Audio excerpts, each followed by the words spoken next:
What is up, guys? Wrestling Premiere is here. You would not believe your eyes, but Kane had a 5-month title reign in 2010. If you were told this earlier in the year, you'd think it was just a dream. I'm gonna be serious. Enough of the 2010 references. I personally thought it was, in a way, a breath of fresh air. We finally got to see Kane in the driver's seat, and honestly, he deserved it. For years, he was doing what the company told him to do, and finally, they gave him a proper title reign, although it was in turbulence near the end. Anyways, Kane's world title reign. This video, it's clearly giving me SVR 2011 vibes. So for me to cover this one, we gotta go back to May 28th, 2010. On that night, Teddy Long booked a series of matches to determine who's in the Fatal 4-Way match at the namesake pay-per-view. Oh god, it reminds me of that bizarre pay-per-view. Like, why would you have a pay-per-view consisting of just Fatal 4-Way matches? Now, I believe this was the first time The Undertaker was seen on SmackDown on this night since WrestleMania. He did appear on Raw in April, but that was because of the volcanic eruptions in Iceland. As for Kane, he was set to be involved in a matchup against CM Punk. If he wins, he's going to Fatal 4-Way. Punk at this point had just debuted that mask, and he started off this run with a bang by beating Kane. It wasn't clean though, and it was obvious because at this point CM Punk wasn't really winning matches clean. Also, here's a Stretch Society video. Check it out if you haven't. Made it a while ago, about 4 months ago. As for The Undertaker, he was set to face Rey Mysterio. That match involved some blood, and this was due to Rey dropping the dime and breaking Taker's nose. He won despite this, and he was off to Fatal 4-Way. Unfortunately, though, that match didn't involve The Undertaker as he broke his nose during the match with Ray, and rumor has it that he was actually going to win the title at Fatal 4-Way. I'm not sure, though. I feel like I heard this about a few months ago. With that said, The Undertaker went on hiatus, and he got married to Michelle McCool about a month later. As for the story, it was revealed on the following episode of SmackDown that The Undertaker was found by his brother Kane in a vegetative state. The Big Red Machine came out to deliver a speech. Now, Kane just showed how capable he is of cutting a promo. He was clearly shook over what happened to his brother, and to show just how sad and furious he was, he uttered these words. Soon enough, those responsible for this atrocity will too be gone. They will be committed to the depths of hell, to the torturous existence that they cannot fathom. I will personally prosecute and persecute anyone who had anything to do with this tragedy. There will be vengeance. And he was shouting at this point, vengeance never before imagined. There will be a vengeance, swift, decisive, and terrible. Yes, there will be a vengeance. He was terrifying. Like, I recommend you go check out this promo if you haven't. He was going crazy, and the way he was shouting, oh my god. He broke down in tears over his brother, and he regrets not being there that day. Now, seeing as this must have been an act of a wrestler, Kane questioned some of the Fatal 4-Way competitors, namely CM Punk, the Stretch Society, and the World Heavyweight Champion Jack Swagger. Check out this video. Meanwhile, a battle royal was made for that night, with the winner replacing The Undertaker. Now, it's obvious Kane won this one, except that wasn't what happened. Shockingly, it was Ray who won this one. Kane, though, wasn't forgetting about his brother, and he was still hell-bent on exacting excruciating vengeance on the assailant. He continued searching and searching and searching. The Stretch Society were mocking The Undertaker, and this didn't help at all. Kane was still destroying the top SmackDown guys, and he was sure that it was one of them. But, at this point, Kane continued to mostly stalk and torture CM Punk, the Stretch Society, and Jack Swagger. CM Punk, mainly, was just getting his ass kicked, and at one point, he didn't even want to fight Kane. He ran right the hell out of the arena. He really believed that the Straight Edge Society had something to do with The Undertaker. And Punk continued to deny this, but Kane, he didn't care what Punk had to say. It took Serena coming out and revealing that CM Punk wasn't anywhere near The Undertaker on May 31st. Her evidence? She showed footage from May 31st from a bar. And would you look at that? She's drinking, and not only that, but she was drinking with the leader of the Undisputed Era, Adam Cole. And there's CM Punk. Since CM Punk was out of the equation, Kane's prime suspect was none other than the all-American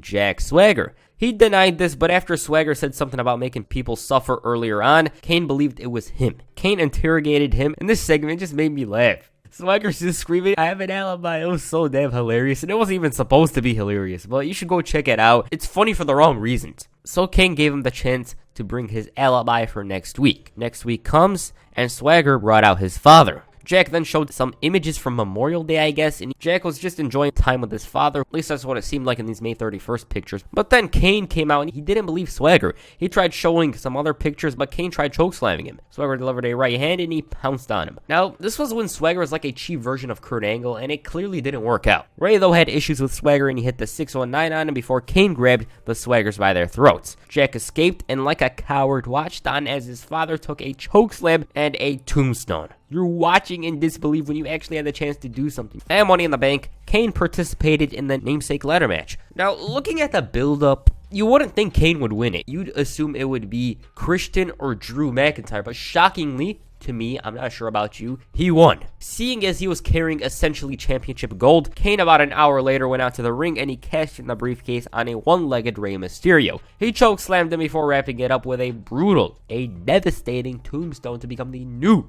World Heavyweight Champion. It's been a long time coming, and after 12 years, Kane was finally the champion. He called this victory the most gratifying moment of his career, and he praised Rey's valiant effort, but his ankle was what cost him. Now, little side note, Kane did interfere during the match, technically helped Rey, but then once he went to the back, he grabbed his briefcase and returned to cash it in. Kane helped Rey initially, and then he cashed in the briefcase. That's what I'm trying to say. Kane was ecstatic, although it didn't really show in his face at being champion. His main priority, however, was still finding the culprit for the attack. He said that he didn't win the title for himself, but for his brother, and yes, he had an overwhelming feeling of pride and adulation, but he was still feeling shameful and sorrow because his brother wasn't here anymore. He refused to rest until he finds the assailant, and when he does, Kane will achieve his vengeance. Seeing as Rey was a threat to his World Heavyweight Championship, he tried going after him. He failed though, and the match between the two was set for SummerSlam. On the July 30th, 2010 episode of SmackDown, Kane revealed who attacked The Undertaker.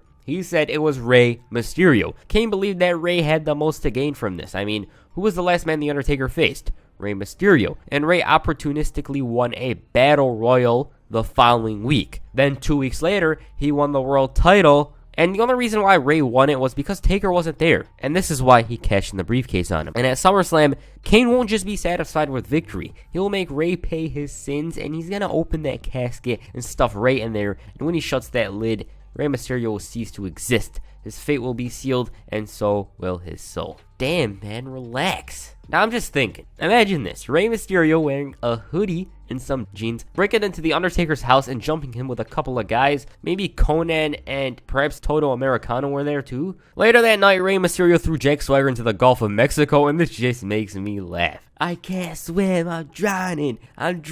It was just a hilariously bad segment. And then Kane comes from out of nowhere and he chokeslams Rey into the sea. And I'm just confused. Like, who rescued Swagger, and was Rey drowning at this point? That's what I was thinking when I was watching this back in 2010.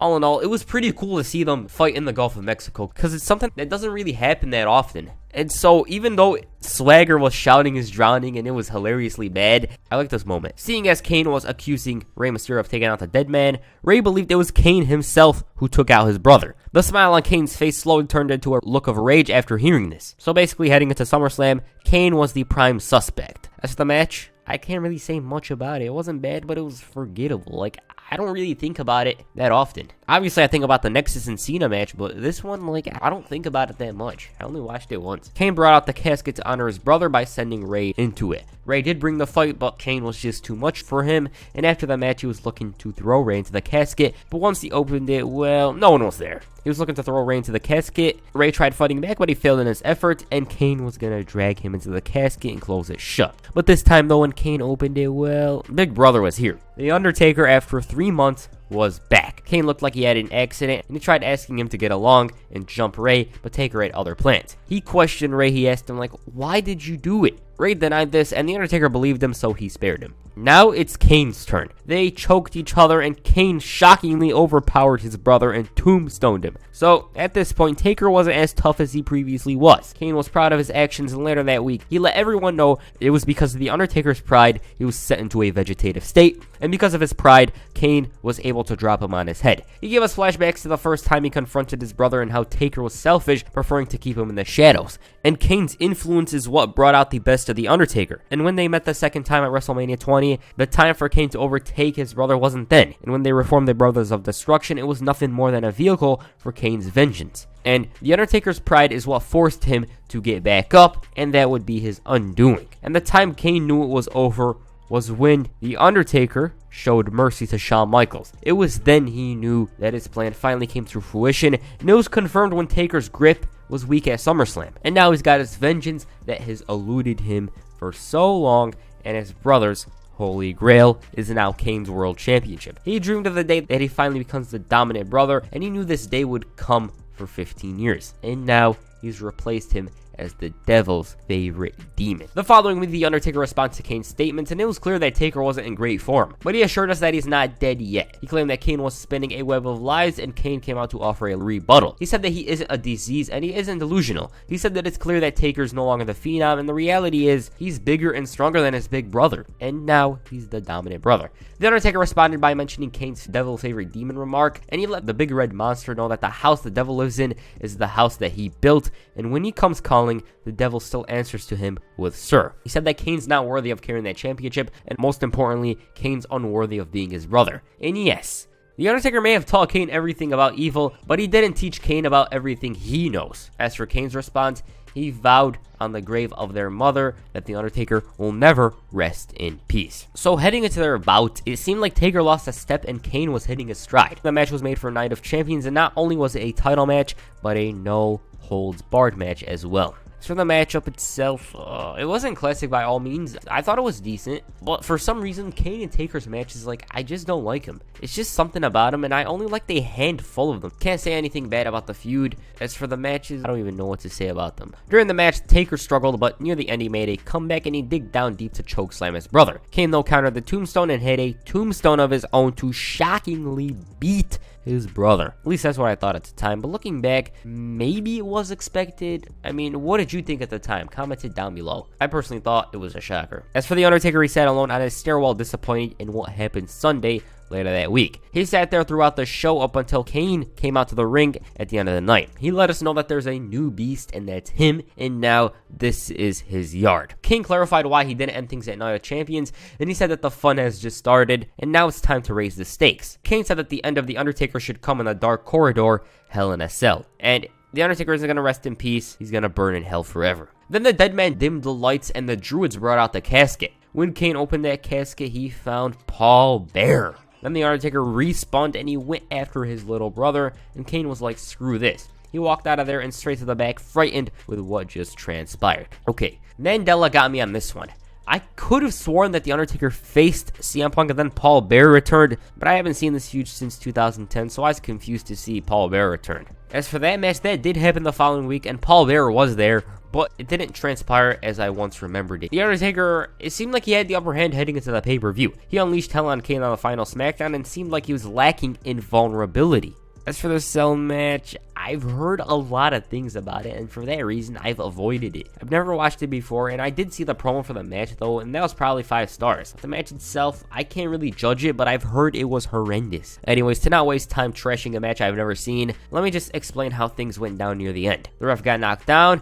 They opened the cell door, and Paul Bearer entered the cell. Kane forced Paul into the ring, and Taker sat up. At this point, he had all the momentum, but then the lights were dimmed, and Taker was wrapping it up when Paul opened the urn and shone a light in Taker's eyes. This left him visually impaired for a few seconds, and then Taker realized what happened. Paul handed the urn to Kane, and he blasted his brother with it before connecting with the chokeslam to retain the title. I mean, looking back, Taker tried killing Paul Bearer, so maybe it was justified, I guess. Also, this was the final time the World Heavyweight Championship main evented a pay-per-view up until TLC 2013, I guess. Damn. As for the feud, it wasn't over just yet. There was still one more match to be contested. On the October 15, 2010 episode of SmackDown, Kane and Paul Bearer made the challenge. They challenged The Undertaker to a buried alive match at bragging rights. The dead man showed them maybe he still got it in him, and he took a page out of Kane's book by lighting up the ring posts, and the champion ran the hell out of there. As Kane stood on the stage, The Undertaker lit up the stage, and now he's finally back. At least that's what it looked like. On the final SmackDown before the pay-per-view, he sent Kane to hell,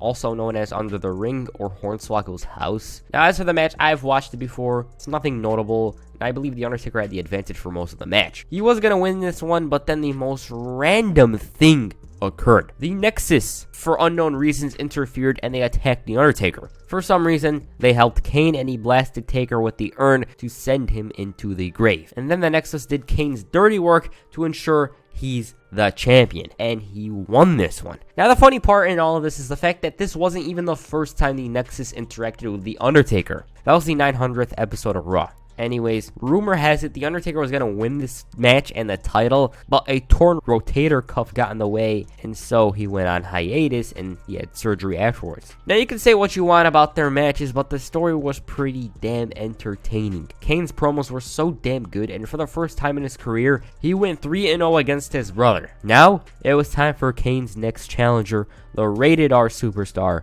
Edge. Now, Edge at this point had just begun his first actual face run, and he did turn face earlier that year, but it didn't really work. This time, though, SmackDown was lacking in top faces, and so Edge was sent to the Blue brand in order to bring some much needed star power. Now, what did you guys think of Edge's face run? The first one seemed underwhelming, but this one felt better after this Kane feud. I like this run once he won the title, basically. Seeing as he can't just beat Kane straight up, Edge started to get in Kane's head. He kidnapped Paul Bearer, and if you watched this on mute and you had no context to the story, you'd still think Edge was a heel. The rated R superstar threatened to throw Paul off the stage if Kane got any closer. This tactic was clearly working as the Big Show match to beat a distracted Kane. Heading into Survivor Series, Edge continued to torture both Kane and Paul Bearer, especially Paul. He was throwing soccer balls at him, and overall, it just wasn't a good time for him. Edge was even torturing Paul with food. So basically, what you're telling me is Edge was the babyface at this point? Kane was frantically searching for his father, and when he did find him, Edge from out of nowhere hit a crossbody and threw Kane into some junk before escaping with Paul and his possession. As for their match at Survivor Series, that match ended with some shenanigans, and Kane wasn't victorious. It ended in a double pinfall. It was a pretty weak match, and I feel like it's hard to find a bad Edge match, but if I had to think of one,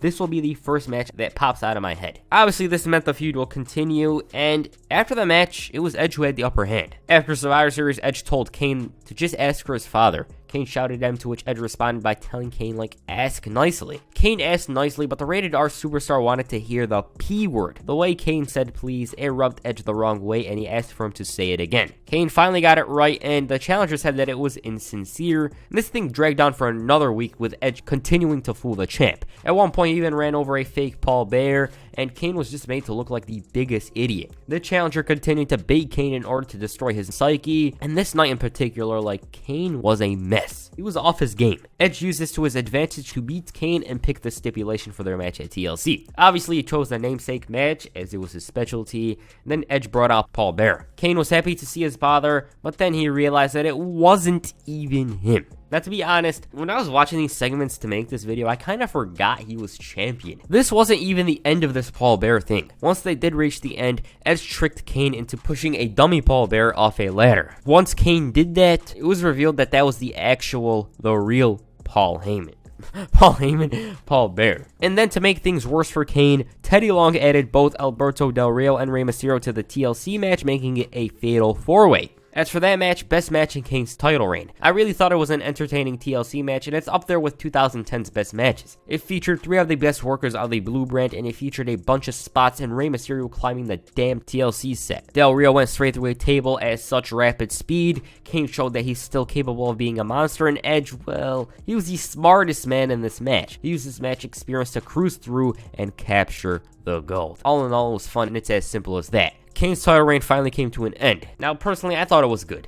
Obviously, by the time he reached Edge's feud, it all fell apart, but I'm glad he got the chance to be the top guy on SmackDown. The Undertaker feud was really good despite the matches, and I like the vegetative state thing, but the Edge feud, well, I wasn't feeling it. Sure, it made sense Edge would use this to his advantage, but the way it was booked, I didn't like it.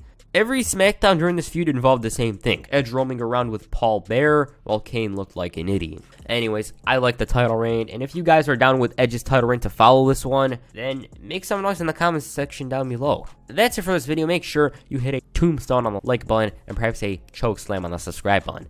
Peace. I'm out.